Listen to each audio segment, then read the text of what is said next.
Trending topic pa rin sa social media ang hindi inaasahang pangyayari sa kapuso komedya na si Bubay.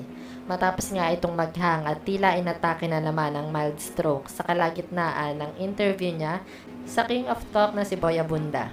Mabuti na nga lang daw at may medic sa programa ni Boy Abunda at agad na nalapatan ng first aid si Bubay. Matapos nga daw ang interview nito sa Fast Talk ay agad na nagtungo ang komedyante sa doktor nito upang masigurado na maayos na talaga ang kondisyon nito.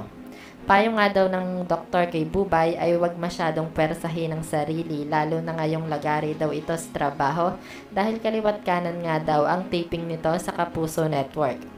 Samantala, maging si Vice Ganda nga daw ay hindi makapaniwala sa nangyari kay Bubay dahil buong akala nga daw nito ay matagal nang magaling ang kaibigan. Matatandaan na mahigit 7 taon na simula nang gumaling si Bubay sa pagkakastroke nito. Hiling naman ni Vice Ganda na sana ay malagpasan ni Bubay ang pagsubok na kinaharap at umasa nga daw ito na lagi niyang ipagdarasal ang kaibigan. Payo nga ni Vice kay Bubay, sana daw ay wag nitong kalilimutan na magpahinga dahil kailangan daw talaga ng katawan natin ang marelax at wag kalilimutan ang regular na pagpapacheck up.